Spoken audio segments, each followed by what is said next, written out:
Hey there, welcome to episode 112 of the Quaggling Sand audio program. I am your host, Dan Hugo. We're recording this at 9:22 a.m. Pacific Standard Time, of course, here in the greater Vegas area, on Wednesday, December 31st, 2025.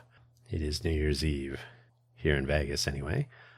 In some places, no, it's not quite. Well, it's New Year's Eve. In most places. How about that? Today's episode title, NYE Priors, New Year's Eve from years gone by. Kind of had to, right? I mean, today's the day.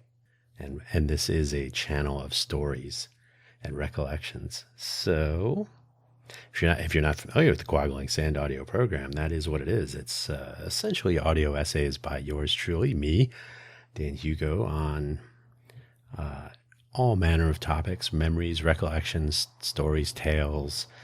Hopefully they're interesting or entertaining, or as I like to say, entertaining, educational, entertaining, enlightening. At least one of those. So yeah, we'll look back a little bit. This is not going to be a long episode. It is a holiday of sorts anyway. So hopefully you are not spending your day listening to audio programs, but whenever you do listen to this, you can ponder for yourself. If you caught last week's episode of Quaggling Sand, that was the retrospective for 2025, so that's out of the way. So yeah, let's look back at previous New Year's Eve celebrations. There are two big ones that I'm going to mention. And if you're not familiar with what Quaggling Sand is, you probably refer to it as pins and needles. Quaggling Sand is a term I coined when I was very young.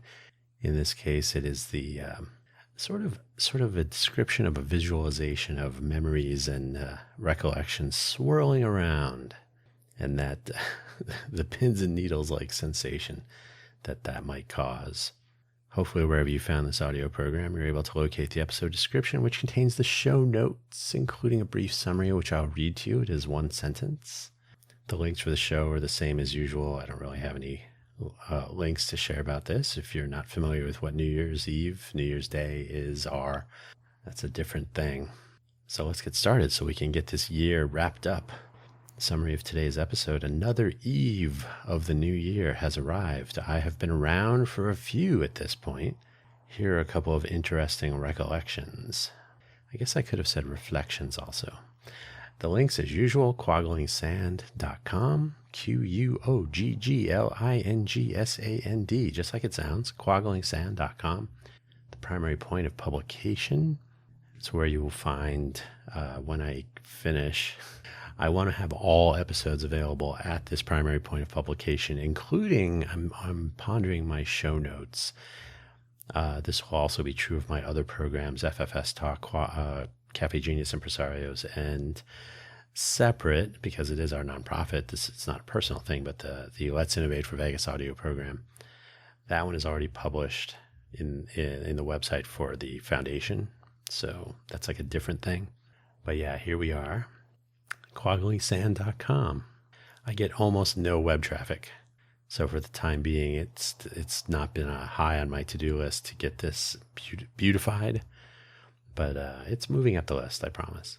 The profile page linking everything is a page I've had for years, buymeacoffee.com/DanHugo, DANHUGO. I keep it because it's got a free-form profile page that I can edit, have all the links to all of my programs. So the Spotify for Creators portal page for each program, the YouTube channel link for each program, etc., etc. There are links for some biographical information, links to my various projects I'm working on, some affiliate links for products I actually use, including my favorite coffee beans. Not that should be a surprise on a buymeacoffee.com website. You're under no obligation to spend any money, however. You're certainly welcome to. You can buy me a coffee. Any funds or proceeds that come to me via this platform will be applied towards coffee or coffee accessories. Coffee is what powers these efforts. Which efforts? Well, they're all listed on that profile page. I do have the primary point of publication websites for the relevant programming, including the Buy Me an Update program, which used to be published first and only on buymeacoffee.com/danhugo/posts, but is now published later, shortly after, two hours later, on the usual platforms. So initially, Buy Me an Update appears on buymeacoffee.com, and then it maybe 2 hours later appears through the Spotify portal in other places. So yeah, you can find all that there on the buymeacoffee.com/danhugo profile page. And let's leave it there and get on with the new year. So first, my cynical or maybe glib view. It's a new year every day. While the New Year holiday is a global recognition of the end of one calendar year and the beginning of another, technically a new year begins whenever you or anyone wants. 1, 2. That's 1 and then TO. Wants one to begin. Sure, there are legal changes with laws going into or out of effect on the 1st of January, for example. That day can be in other parts of the year, depending on where you are, which state. Sometimes state laws will go into effect on maybe July 1st or things like this. Maybe your fiscal year ends on the 31st of December. The Innovate for Vegas Foundation ends on the 30th of June each year. So similar idea. A new year begins on July 1st. The list goes on. If you want an example of a personal yet binding New Year celebration, think about this. Your birthday. Yeah, you didn't really think about it, did you? Think about it, though. It has legal implications, and celebration is warranted and not uncommon. On your birthday, the new year begins, right? This is particularly noteworthy for some ages like 13, when you can use the internet, and 18, when you can join the military, and 21, when you can purchase and consume alcoholic beverages and maybe other things. What else? I think you can retire. Nope, I don't think you can anymore. So the big ages happen 21 and under. Yeah, I think that's about it, right? And then your license, your insurance rates. Oh, your insurance rates drop when you're, thanks to the actuaries. I think when you're like 26, 25, 26, somewhere in there. Like birthdays, there is something to be said for common, in addition to legal recognition of the new year commencing. But after a while, the celebration parts become a little bit old hat, most of the time. Maybe every decade or century, a bash is warranted. The big giant celebration. Hey, you're turning 50. The year's flipping over to 2020, 2030. But annually, all the time, celebrating, isn't that, maybe it's reaching a bit. I don't know. Call me cynical, like I said. All those said, I was in New York for 1995. My college roommate and I had talked, and we graduated in 1993. We talked about going to New York for the New York New Year's Eve celebration that we had both, grown up watching on television. That plan did come to pass for 1995, the 1995-96 New Year transition. Even though I am from New Jersey, and we, my family and others there, did watch the ball drop from Times Square on television each year with Dick Clark and others. We used to, and of course they would televise the New Year happening each year as the time zones did their thing. So this was an independent visit, so we both went. It was just the two of us. We were both over 21, and it was a real time to celebrate. Like, ooh, we're adults, New York, New Year's Eve, yay! Now, this year is important because we didn't plan this. The government was shut down. This was a big deal back then, but commonplace as it has become, it wasn't. It wasn't back then. We were not able to check out Ellis Island, for example, the Statue of Liberty, and a couple of other federal elements of our visit. So we had to make some. There was always the possibility that it was going to, the government would reopen, that some agreement would be reached, but not with the likes of Newt Gingrich sitting in the House, sort of the contemporaneous Kevin Johnson.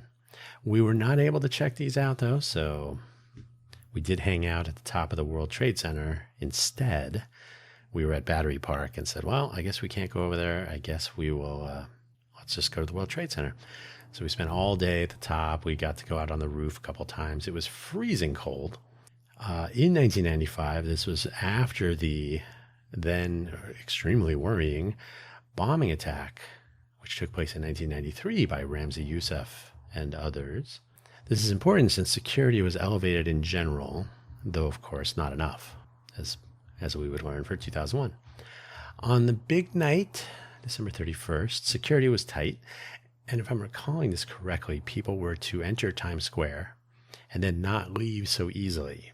It may have been, pardon me. Yeah, okay. It may have been that you were able to enter Times Square but then not leave.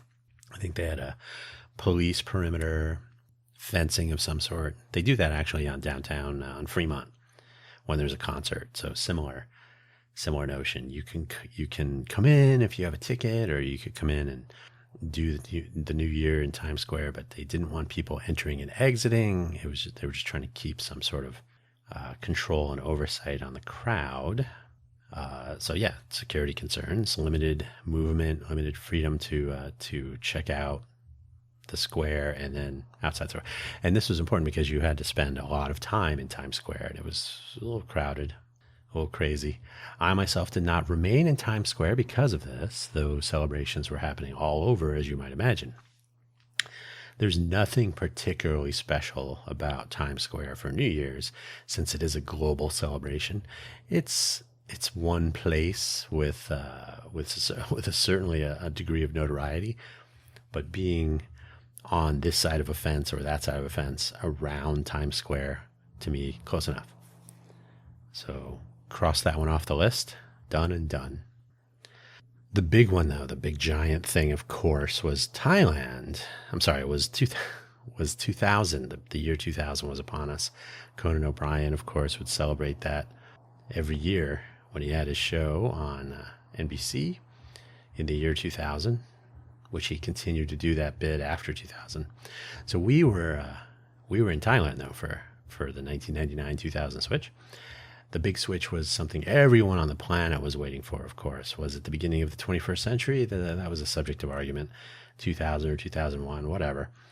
The rollover of so many digits was upon us. This is something I had been aware of since I was maybe 6 years old or so, knowing how old I was going to be in 2000, and the whole notion of the largesse of this momentous change of calendar was not lost on me from those very early times.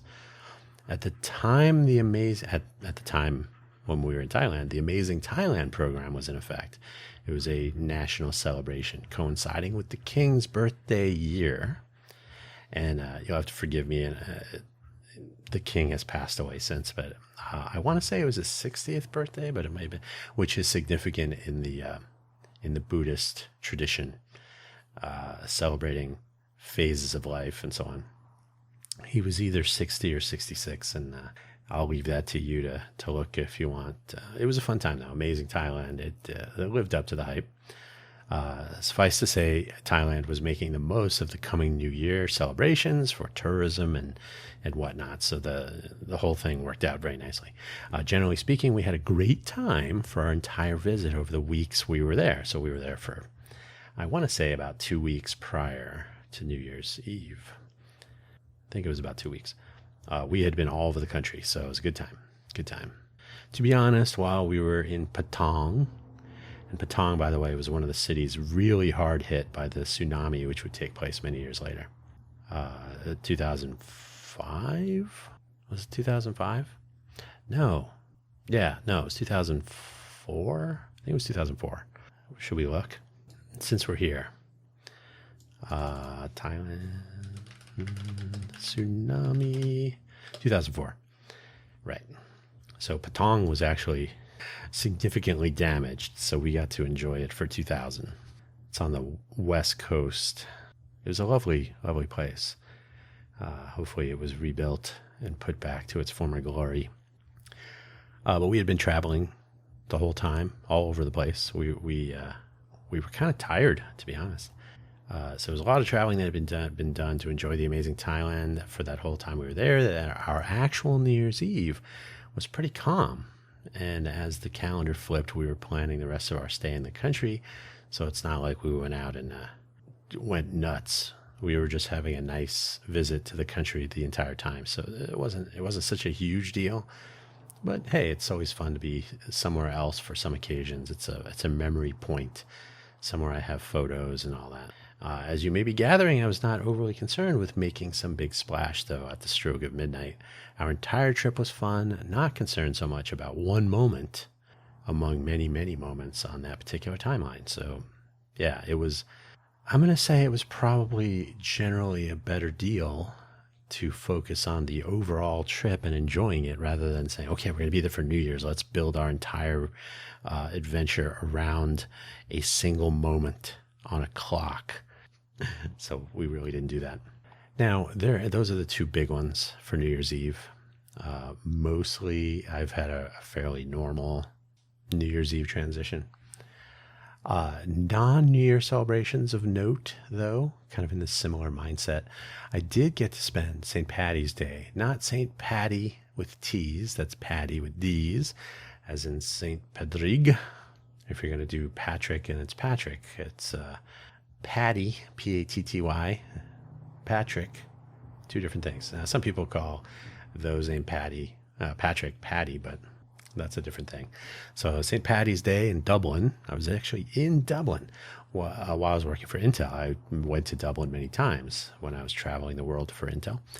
I spent the evening at my local there, the Duke.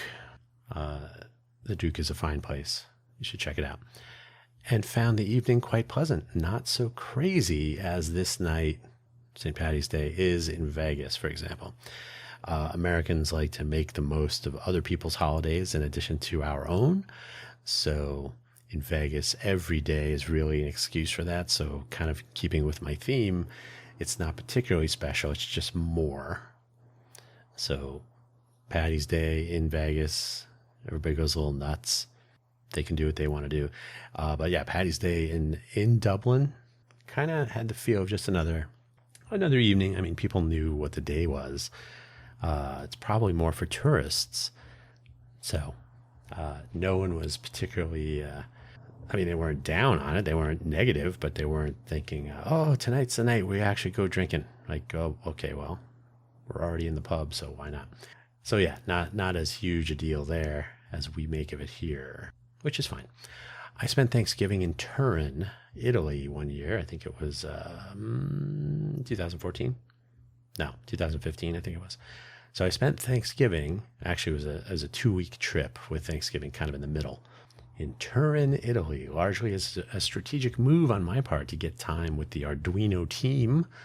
Intel and Arduino were working together at the time, to get some time with the team while my management at Intel, the American side of all this, did their holiday thing as expected, and then they would come after Thanksgiving. So we had a meeting concerning the development of the Arduino 101, which would be the focus of our reality show later. So it was important, but I wanted to have some time with the team since I had only worked with them via email, really. So I wanted to have some time with them prior, and I knew that the Americans would not be traveling. What, you're going during Thanksgiving? I'm going to go after. I know. So they did their holiday things expected, and I got to enjoy Turin for an extra couple of days and meet the team and do the things. Thanksgiving is just another day in most places, so it's just another weekend in Turin. And so Turin was all mine for a few days before they came after. I spent 4th of July at a swanky party in New York when I was 16. I don't have to tell you this, but there are fireworks and good times on most 4th of July events in most places in the U.S. and maybe in England. The 4th is a lot like New Year's. In fact, it is almost exactly on the other side of the calendar. So in the U.S., we all get another fireworks occasion. I think there are more and more of those happening now. Certainly in my neighborhood. We all celebrate at the same time. It's a good times, and maybe for 2026, maybe the 4th will be a little bit different. The 250th anniversary. I don't know if we would call it an anniversary. It's certainly a change. But so this one was many years ago, of course, and it was fun. It was the usual, but it was a Fourth of July event. New York is certainly a place to spend for fireworks. The fireworks over the Statue of Liberty, which was open at the time, and so on and so on. So yeah, I mean, holidays can be fun if they coincide with being in a different place, or there are people that travel to Vegas specifically for tonight. So New Year's Eve in Vegas. I have lived in Vegas since 2013, August of 2013. So I did get to enjoy New Year's Eve very early on. I have only been out and about in Vegas for 2 New Year's Eve nights in Vegas. The second was after the mass shooting from Mandalay Bay, so the National Guard was deployed, a large security presence, fencing, tension. And while it was fun, I want to say it was like 2019. It was not unlike the Times Square scenario I described for 1995.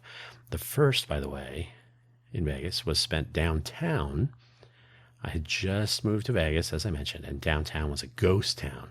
The Container Park had sort of a soft grand opening, if you're familiar with the Container Park downtown. I was basically the only one there. Not the only one, but there was no waiting. It was basically the place is no longer there. It became the Oak and Ivy, but there was the Boozery. The restaurants there were basically closed. So the Container Park, which I think normally, I can't remember what time they close. They usually close early, but for the big event, it was open after midnight, of course. And so the bar was open, the restaurants were all closed, and it was a bust for all practical purposes. So I got to talk to people, just hanging out, like, hey, I just moved here. What's going on in Vegas? What's the deal? Container Park, downtown project, all this stuff. So it was more chatting, and the buses were still free. So eventually I would go find where to catch the bus to come back home.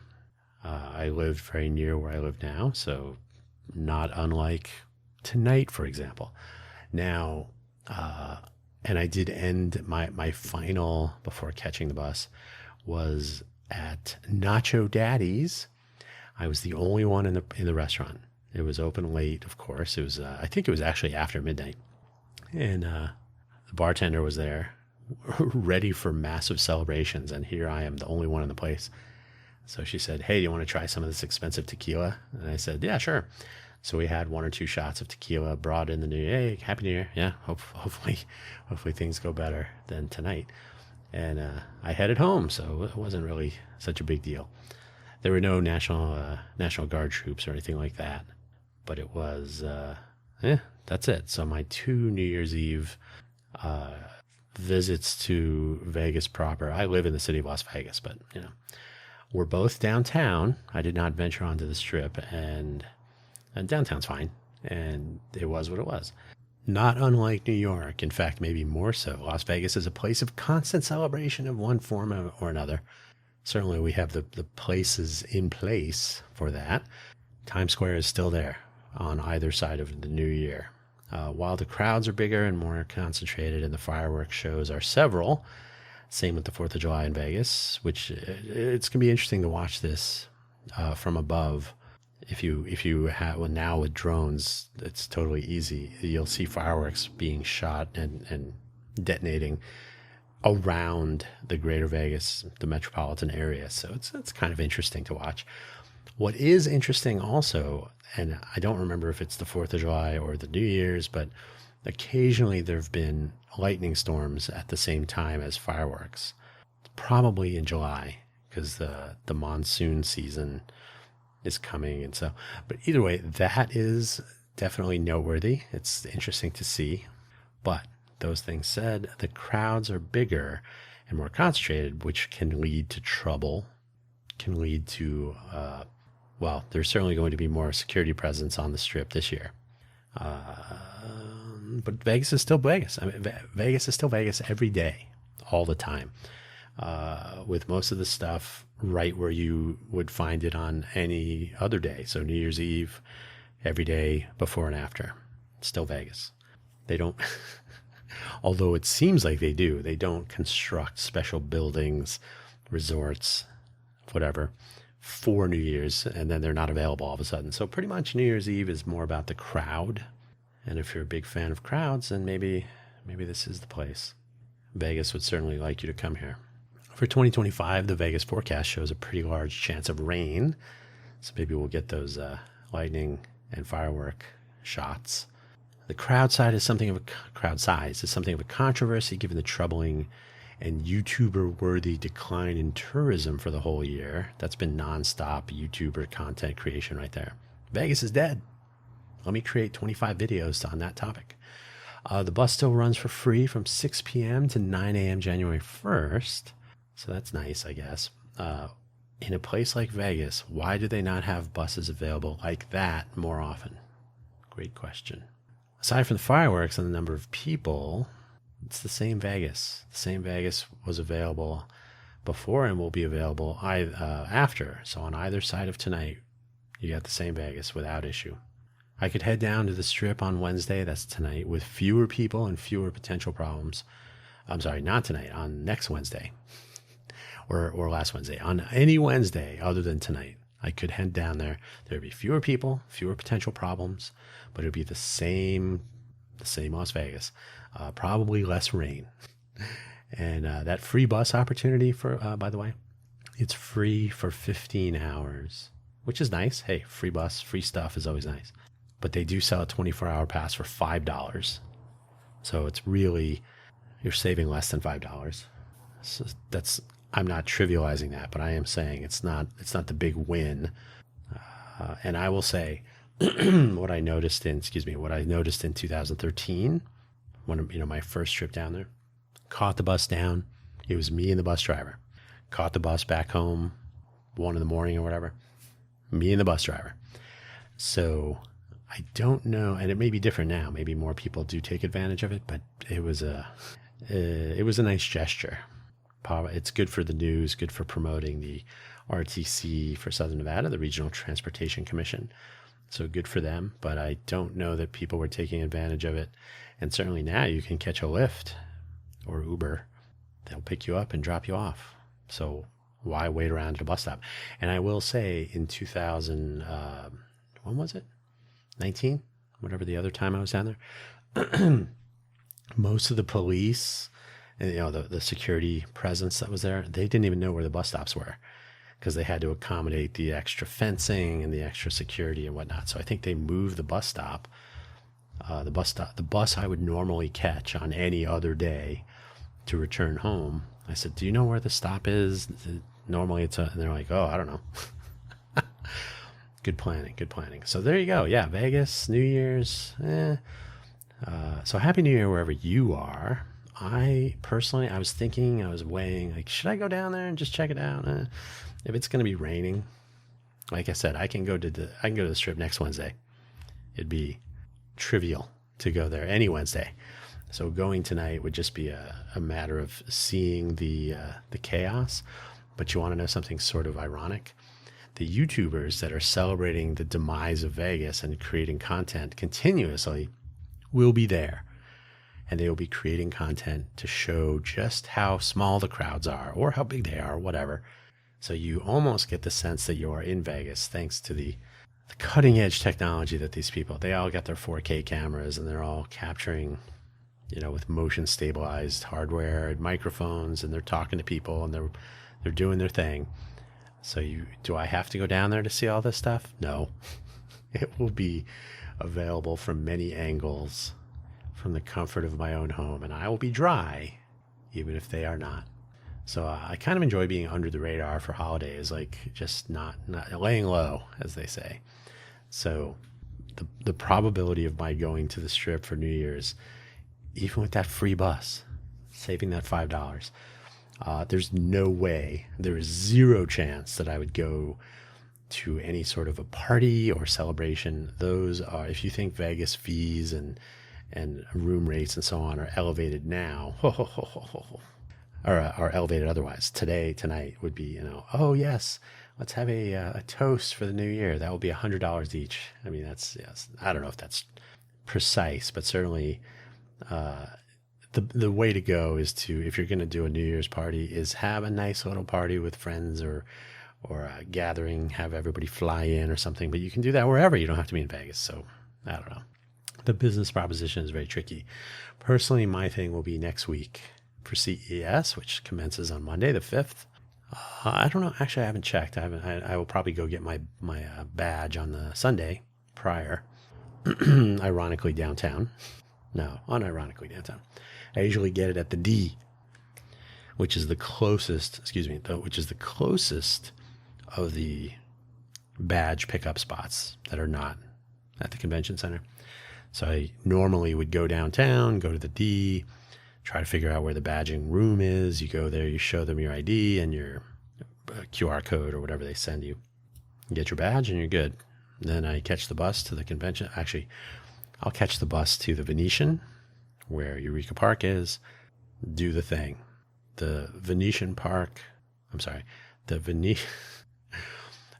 Expo, where Eureka Park is, in the basement level, is far more interesting compared to hanging out on the strip in the rain with police and probably National Guard and who knows what else going on, drones flying around. The rain is really a minus, to be honest.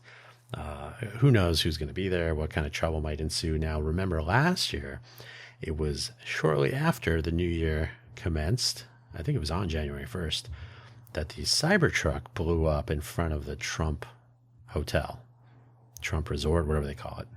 So anything is possible tonight into tomorrow.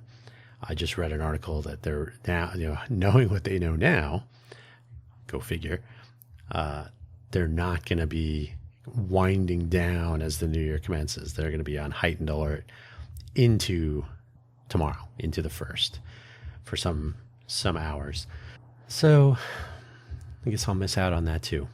That's all I know. That's what's up. So Happy New Year, wherever you are. Like I said, I'll be home probably. I mean, there's like a 95% chance now I'll just be home enjoying the rain from this side of the window. I'll be hoping for the best for tomorrow, as I do each day anyway. That's it. That's all I got. Happy New Year.